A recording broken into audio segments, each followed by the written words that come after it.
Friends, सभी को जय श्री राम। फ्रेंड्स, आज का जो विषय है वो विषय बहुत ही सोचने वाला है और दुनिया में इतने आक्रमण हुए, इतने युद्ध होते हैं।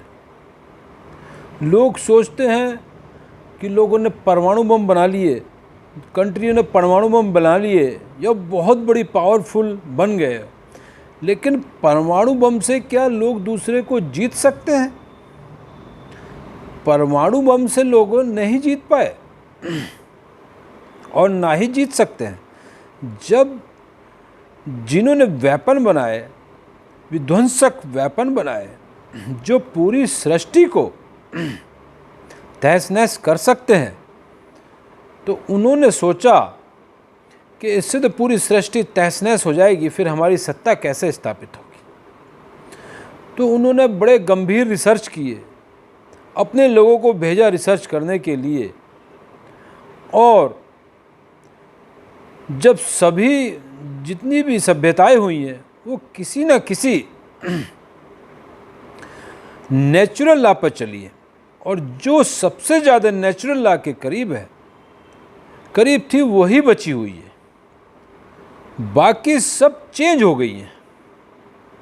यानी कि व्यक्ति तो चला आ रहा है, उनकी पीढ़ियाँ चली आ रही हैं, लेकिन जो पीढ़ियाँ पहले जिस धर्म में थी वो अब इस धर्म में नहीं है, वो अपने धर्म में नहीं है।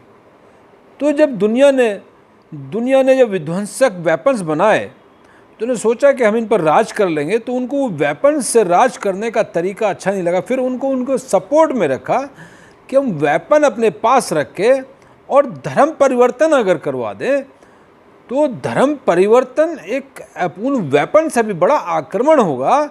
यानी कि हमारी सत्ता बिना परमाणु बम डाले ही हमारी सत्ता वहाँ पर हो जाएगी। तो इसका मतलब ये हुआ कि धर्म परिवर्तन सबसे बड़ा आक्रमण है किसी भी कंट्री पर।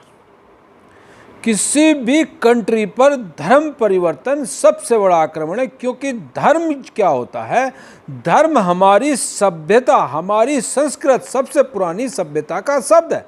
किसी और सभ्यता, किसी और भाषा का धर्म शब्द नहीं है।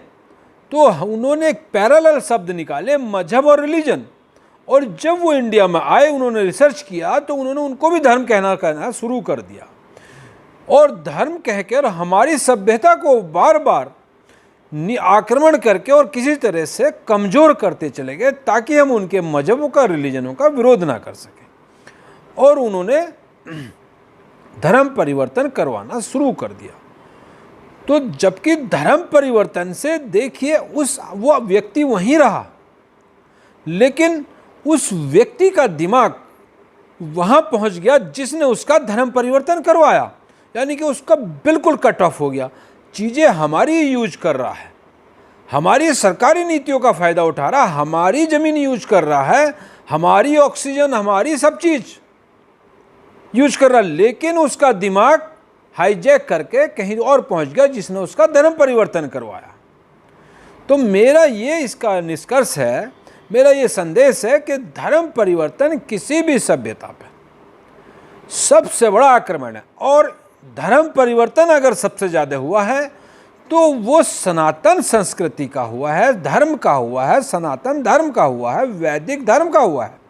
अर्थात सबसे पुराने धर्म से जो निकले लोग, वो जो राक्षस प्रवृत्ति या उनकी जब वो भटक गए तो उन्होंने एक प्लान चलाया और उस प्लान को धर्म परिवर्तन नाम देकर अपने प्लान में ले लिया और अपनी सत्ता स्थापित करने की कोशिश करने लगे, और जिसमें वो काफ़ी हद तक कामयाब भी हो रहे हैं। क्योंकि जो हमारा जो एक ढांचा था लोगों को सिखाने का, हमारे जो गुरुकुल थे, हमारे जो शास्त्र थे, उन शास्त्रों में को बदल दिया गया। उन शास्त्रों में बाकायदा जब हम गुलाम थे वो वहाँ जाकर बदला अंग्रेज़ों ने, और फिर जब हमारे लोग पढ़ने गए तो वहाँ से जो पढ़कर आए वो हमारी संस्कृति को आज तक भी हम नहीं मानते।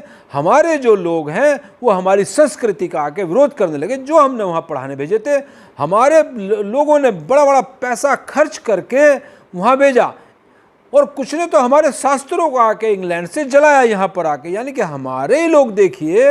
तो ये एक प्रथा चली, उन्होंने देखा कि यहाँ पर जो क्षत्रिय है, वो क्षत्रिय जो निकलता है, या यहाँ की जो सनातन धर्म के जो लोग मानने वाले हैं, वो उनके अंदर जो नेचुरल लॉ की जो प्रवृत्ति है, जो सृष्टि से सीधे संबंधित है, वो कभी भी देशभक्ति के लिए सब कुछ कुर्बान कर देते हैं। और जो लड़ाई जब वो लड़ते हैं देशभक्ति के लिए, तो इतना जोश जुनून आज तक किसी भी जो अपने को सोकार्ड धर्म बोलते हैं उनमें नहीं देखा गया। तो वो उनको तोड़ने के लिए, उनको कमज़ोर करने के लिए ये सारा सिस्टम उन्होंने चलाया हुआ है। जबकि मेरा मानना यह है कि धर्म परिवर्तन नहीं हो सकता। धर्म परिवर्तन आप संविधान के द्वारा भले से उसको गलत ना माने, लेकिन प्राकृतिक नियम से ये सृष्टि चलती है, और प्राकृतिक नियम कभी भी धर्म परिवर्तन की इजाज़त नहीं देते। तो मेरा कहना यह है, धर्म परिवर्तन किसी भी देश पर सबसे बड़ा आक्रमण है, और धर्म केवल एक है, वो सनातन संस्कृति। वो चेंज नहीं हो सकती, क्योंकि सृष्टि चेंज नहीं हो सकती। अगर कोई सृष्टि चेंज करने वाला है तो आए धर्म परिवर्तन करवा ले, लेकिन कैसे देखिए धर्म परिवर्तन करवा लेते हैं। तो ज़्यादा बड़ा लेक्चर ना देते हुए मेरा संदेश यह है कि धर्म परिवर्तन नहीं हो सकता। धर्म परिवर्तन किसी भी देश पर सबसे बड़ा आक्रमण है, और इसको तुरंत रोका जाए, इसकी व्याख्या की जाए, और इसको चुपचाप सहन करने की जरूरत नहीं है। यह आक्रमण से भी बड़ा आक्रमण है। तो सभी को जय श्री राम, जय भारत, जय हिंद।